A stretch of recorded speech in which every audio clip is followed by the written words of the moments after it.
Are you the parent or caregiver of a child who's around 4 years old and you're wondering how to help them sound clear, whether it's to their peers or children in the classroom or when they're talking with adults?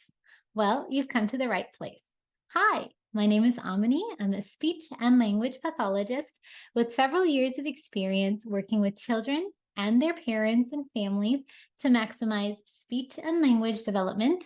I have my own private practice, Smarter Speech, in the Bay Area, where I do the same. And my mission with this channel is to empower parents and caregivers, especially with children under the age of 5, on strategies that they can use to boost speech and language, because this is when speech and language are developing so rapidly in a child, and little changes that you make in the way they talk or the way they play has huge implications for how their speech and language and their learning as well develops in the years to come. So without further ado, let's get into how to help your 4-year-old sound clearer. This is the third in a series of videos about 4-year-old speech clarity. You can check out my other 2 videos as well, where I talk about how to help your child just sound overall clearer to get to that 100% intelligibility or speech clarity that we're looking for.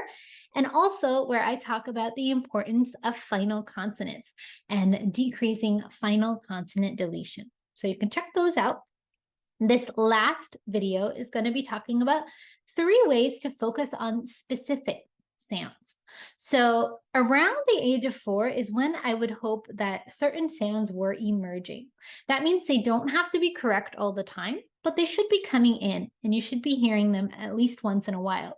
And these 3 sounds that I look for are the S sound, the Z sound, and the L sound. So we want to be emphasizing these 3, and I'll teach you how in just a second. So S and Z, I kind of group together, but my first tip would be to focus on plurals and possessives that use these sounds. What does that mean? Well, let me explain with this lovely sorting dino toy. So when I'm talking about plurals, I'm talking about bowls, watching to see if that S is there at the end or that Z sound is there at the end. Technically, it's kind of a Z. So 1 bowl, 2 bowls, 3 bowls, 4 bowls, or maybe you're counting dinos. So 1 dino, 2 dinos, 3 dinos, 4 dinos. Whoop, dropped my 4th. 4 dinos, etc. So when you're emphasizing that plural S or Z, you can start holding it out in daily routines. You can add a little burst of air, making it very obvious that those sounds are there. That way you're working on both speech and language. So you're working on a key language milestone, understanding plural S, and you're also working on making sure that that S and Z is being pronounced. It's a 2 in 1. It's the same thing with possessive. So say you're talking about whose bowl this is. Whose, you can emphasize the Z when you talk to your child. Maybe you're saying this is baby's bowl. There's that G or Z. And here's mommy's bowl. There's that S. Mommy's bowl, yours, etc. So whenever you're using possessive, that apostrophe S, or yours, or his, you're getting that S and Z at the end. So you can start to emphasize those as well. So when you're emphasizing these plurals and possessives, just as you play and talk, so when you're talking about whose things these are, or when you're talking about how many, your child doesn't have to repeat after you. But just the fact that you're holding out these sounds for a couple seconds, you're emphasizing them, you're adding a burst of air, your child is going to start noticing what it is that you're doing. And with time, they might start to copy you, or at the very least, they will have that awareness that there is that other sound and that it's important. And with time, if you do this week after week, you're increasing the likelihood that your child is going to pick up on those sounds.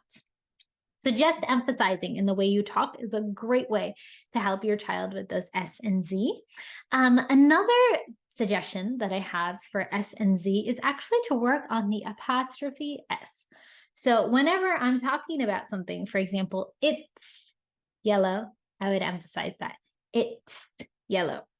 Or if this guy's jumping in here, I would say something like he's jumping, or he's falling, or he's coming out, or that's orange, or it's green, or he's taking the Red Bull.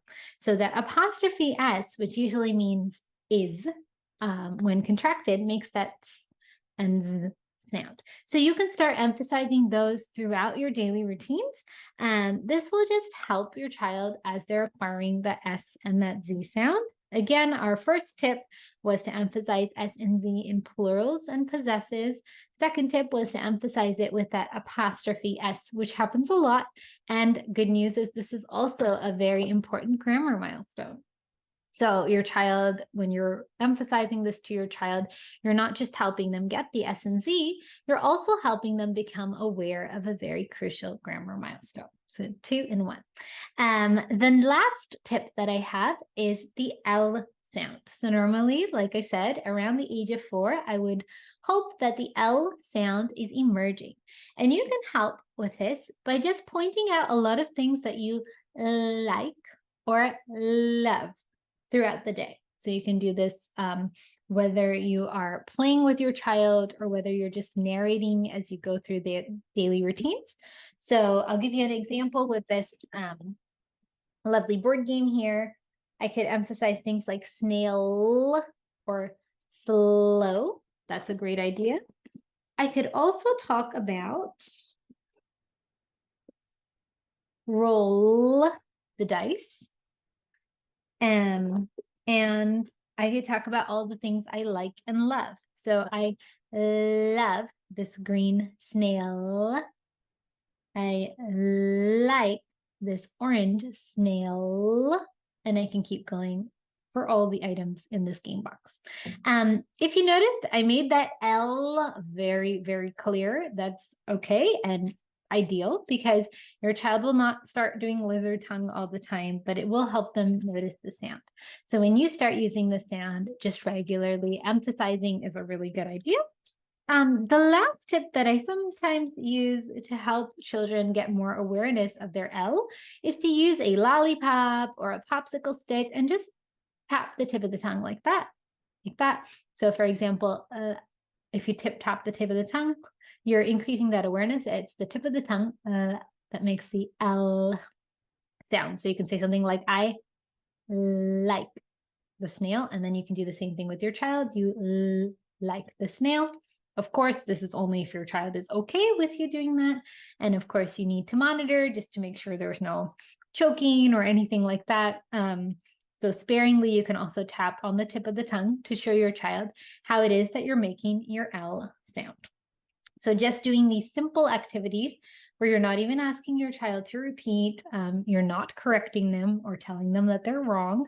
These little things can help your child sound clearer. So simple, to the point tips that you can use. So this concludes our series on the 3 ways that you can help your 4-year-old sound clearer. If you have concerns about intelligibility or clarity, especially as the weeks go by, it's always good to talk to a local speech therapist, to a pediatrician, or to a teacher. These tips are not at all substitutes for therapy. They're very general, easy tips to get you started. So if you are worried, please make that call sooner than later. There's also some other resources in the description box below. You'll find a link to our mailing list, so you can sign up to get monthly tips on speech and language development.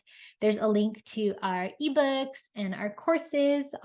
There's also specific information on speech intelligibility in both of those. And finally, I've linked some of the materials that I used to demo the activities in this video. Thank you so much for watching. I hope that this helped you, and happy talking.